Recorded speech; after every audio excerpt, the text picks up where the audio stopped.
Yeah. Yo! What's up? Hey. We're sitting in Ross's car right now because rehearsal space has a loud-ass drummer. So it's musicians in cars going nowhere. Not your rehearsal space, the space next door has That's a true. drummer so loud that we can't. We didn't even have hire an a drummer interview for your interview. Which, that might be good. Yeah. So what's going on, Ross? just living, man, doing it. Love Network.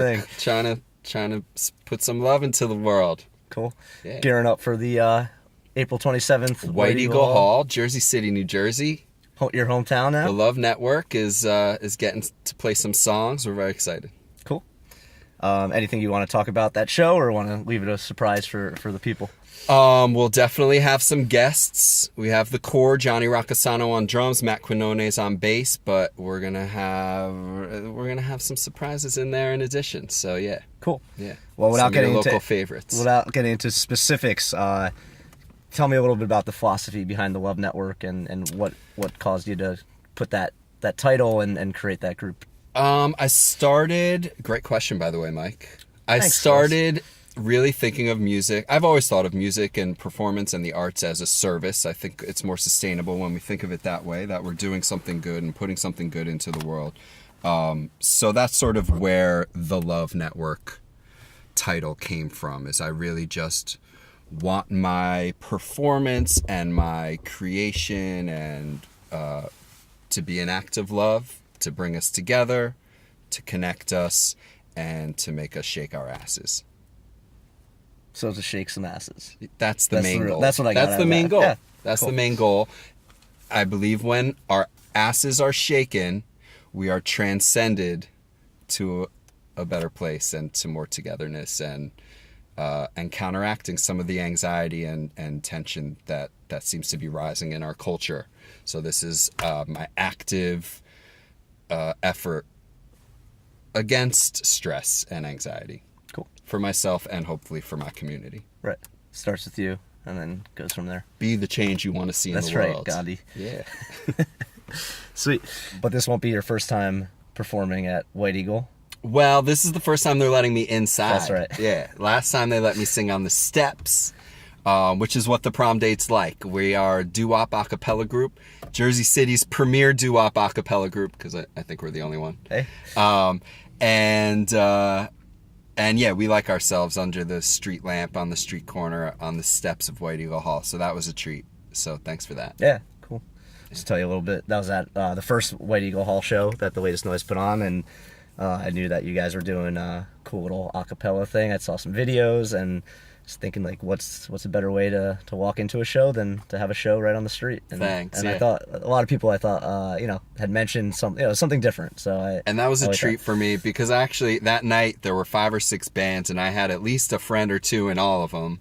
And so as people are walking in, I'm seeing all my homies and I'm sort of unveiling my new acapella, not my group, but a group I had just joined. Sure.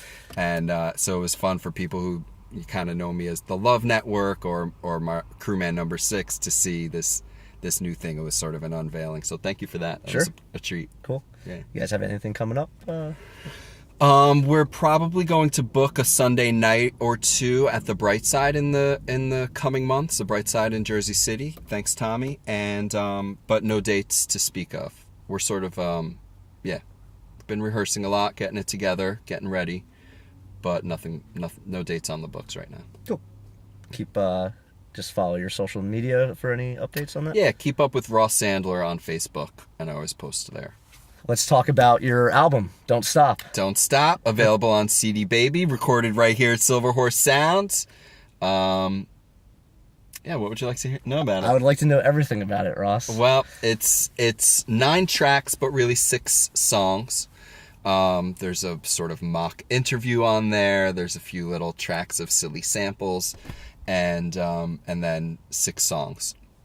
There's a couple different drummers on it. It was recorded in different sessions. There's a couple different bass players on it. We really got the whole community involved. Johnny Roccasano plays drums. Joe Alone plays drums. We have Johnny on hand percussion. We have me on a little hand percussion. We have me on guitar. We have Alex Heitzenrader on some guitar. We have Max Feinstein on some bass. And I'm sure I'm forgetting somebody else who did something. It took everybody I knew to come in and get these songs down. So thanks, everybody. I love you. Cool. Well, so let's talk about the process. How did that come about? You said there was a couple different sessions, so you brought in different people for specifics, things that you know they would be good at. Yeah, I knew I wanted to get in and create, and I wasn't quite sure how to release it. And by the time I sort of figured out what I wanted to do, I had more songs I wanted to record, and some of the band members had gotten involved in other things, so we brought on new band members, which was sort of where I was at in that moment, that I wanted to keep the original music train going, whether or not the individual teammates were available or not, that I was just going to find who could make it work and make it work. Cool. So the title of the album is Don't Stop, and it reminds me of one of the guys you mentioned, John Roccasano, Silver Horse Sound. He is very nonstop. He seems to never stop. He's totally nonstop. Just want to give a shout out to Johnny because he's been and helping that's a lot why I of us. had to hitch my wagon to his, and now he's my drummer. Johnny Roccasano's our regular drummer with the Love Network. Matt Quinone is on bass, and these guys have been solid. But yeah, Johnny in the studio just won't stop till you're happy, and he's happy. He really deserved. It's not on the album that he's a producer, but he definitely deserved that credit, because there were times he took it home and analyzed it and twisted the knobs and memorized it and did what he did and came back the next day like, oh yeah, that sounds great, man, thanks. So he followed my lead and sort of let me follow my vision, but also really just put a lot of elbow grease into it and a lot of heart. Mm-hmm. Very cool. Yeah, he's cool. So with the album Don't Stop and transitioning from some of your solo stuff to now the Love Network, was that a conscious decision of you kind of being the front man for a new project? Well, I think my ideal vision of the Love Network is I'm not so much of a front man, but that there are people who can float in and out of the project and take over for a song or two. You know, now I have some repertoire with some of my local favorites. I've a song I did with Christina at Maxwell's last year, Christina Alessi, one of my favorite vocalists in around here. Done some songs with Jamie Rose. My friend Dojo comes in and raps with us. Ben Krupit's been on trumpet. A lot of material with Liam Brown over the years. So I sort of, I guess, wanted to take some ego out of it. And not, you know, I thought that it would even be stronger if it were more of a conglomerate. So we're transitioning toward that. I still do a lot of the heavy lifting out of necessity. But I would love for the Love Network to be something that can feature a lot of our favorite instrumentalists and artists from around here. Cool. Yeah. So let's dive back into the past a bit. You have your 15th anniversary of your other band, Crewman Number 6. Crewman Number 6. All same 4 members for 15 years. We're very proud. Paul Guzzo, Matt Schlesinger, Mark Birkelbach. And we've been wrestling with each other over our songs for a long time, and hopefully we'll celebrate 15 years at a local show this summer. So stay tuned, Crewman Number 6. Cool. Yeah. Any advice you'd give to bands starting out to make it to their 15th anniversary? It's not an easy road, I'm sure. Well, yeah. I mean, it's tough. You know, it takes, you know, you want to have passion and get your own thing out of it, but you have to make room to keep everybody happy. And I think we've somehow managed to do that. You know, as the shows grow fewer and far between, it seems like our arguments over what songs to play get even more intense. So you have to realize, all right, we're having a debate right now and it's getting a little heated, but the band and our love of the band is always sort of protected from that. Outside of that. Yeah, Kind of so if your confrontation is a raging river, then above that, protected in the branches in a tree hanging over is a little baby that you call your band. We actually call our songs our babies, so we're like fighting over our kids, you know, like you never let the kids out to play, kind of comes Right. up, or this kid doesn't get out to play enough. He's a loner. So my advice would be, know when to fall back a little bit and make sure everybody can be happy. My bandmates are laughing because I get a little loud and opinionated at times over Crewman number 6, but it's just because I love our songs so much, and we've all poured a lot of passion into them. There's a time to be assertive, and there's a time to step back, and you got to listen to each other, and you got to keep your finger on that pulse.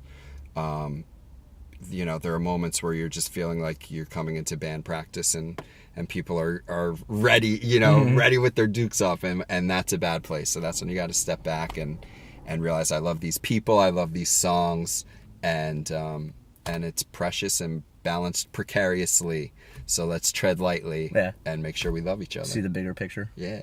Cool. Yeah. Yeah. So, and you've been around the scene for at least those amount of years. Long time. What can you tell us about just the growth of it and kind of where it's at today after all these years? Yeah, I've sort of kept my toes dipped in the water a long time now around here. And I've thought about it recently, being in this show at White Eagle on April 27th with these sort of newcomers like Daryl Jew and Brian Laurie, who are guys I met at open mics around here, open mics that were derivative, that descended from open mics I went to in 2000, where I was a host at the Rodeo, and Dave Entwistle was a host, and Dave Entwistle is what I call a torch carrier, because through it all, he bounced from venue to venue and kept these open mics going and kept booking us gigs. Kept the torch lit. Kept the torch lit. And, when a venue closed, he just found another spot for us to all get together. So now I'm meeting these generations of people, and I'm getting to play with the new generation, and it all kind of feels like there's this nice through line, and that I've gotten to see a lot, and to wake up one day and realize, oh, I have community and people I've known for 10 years, 15 years. And whenever I go to a friend's show in Jersey City or Hoboken, I bump into at least 10 people I give a hug to, because we've known each other for 10 years. We've jammed with each other. We've played 100 shows together. I know all the words to your songs, and there's a lot of love. Cool, man. Yeah. I think we're all doing what we need to do and doing it right. Yeah. And I think the venues are starting to see, again, that there's value to this, that the community comes out to support each other. I saw hundreds of people at the first White Eagle show there all night, from early till late. There was another local show with Devi and Black Whale and a bunch of other local bands that was great. And again, we saw the place packed from beginning to end. So that's nice that we're but that the venues are recognizing, oh, okay, we can host these original When a big acts. community thing comes on the radar, all of us are going out to support, to show that, like, I think there's a desire for more of the originals and the original acts to get noticed. It doesn't have to be through somebody else's catalog and filter that you get recognized. But it's also a great way to introduce yourself to maybe a whole new audience. So I think they kind of go hand in hand. But I see both of those like building, and I think there's room for both. Yeah. But I as the latest noise, I'm all about the independent artists creating their original music, getting their voice out. Yeah, and let's have new songs to sing along to when we're old. Right. You know? Yeah, keep writing too. It's like sometimes I would say one of the things I hear is if I hear a band play a lot and not have maybe some new material is like, and this is even for myself, to like push myself to create new content, write more, try new ideas out, even if it's in different formations of a band, but to not be too set on what has worked in the past and challenge each other to grow and keep I remember music. when Neil Young did a show of his whole new album, or Iron Maiden did a show of their whole new album, and they get a lot of flack, but I'm like, come on, man. But you just got to see can't them ask Neil do- Young to be singing the same set Right. for 50 years, Right. you know? Yeah. But like that's gonna drive me crazy. But everybody that paid to go out to that show that doesn't know the new songs, they're going, well, I like hear old Hard and Neil Bold, Young. right. Everybody wants to hear Wasted Years. It's one of those things that when you're in the moment, you're kind of bummed a little bit, but then 5 years later, 10 years later, when that album's now recognized, Now you like then the you're album, like, right. I was there, motherfucker. I was Right. there before anybody heard it. Right. So it's Right. one of those you just have to have some patience, and then you'll realize like that's Yeah. actually a cool thing. And to be part allow of. your favorite artists to be who they're going to be. You got to love them. Their next album is not going to sound like their last album because they're being creative, and that's what you want from your artists. Totally. You want them to try stuff. You don't want them to try and recreate old stuff. Right. Cool. Yeah, you can turn on the radio for that. Right. Yeah. Well, that sounds like a good way to end it. Ross, Yeah. thank you very much for taking your time. We'll see you on Friday, April 27th. Yeah. White Eagle Hall. We got Ross Sandler and the Love Network. We have a whole Silver Horse Latest Noise showcase. We have Dipe. We have Black Flamingos. We got Collective Man. It's going to be a party. I'm It'll there. be a good time. You better be there. Yeah. All right, thanks, bud. Thanks, man. As a younger songwriter, I was always sort of shaking my fist at the man, and there's still a little bit of that, but now I'm going to make sure that you shake your ass while I shake my fist. Nice. I just thought of that. Yeah, You like that? smooth. Thanks.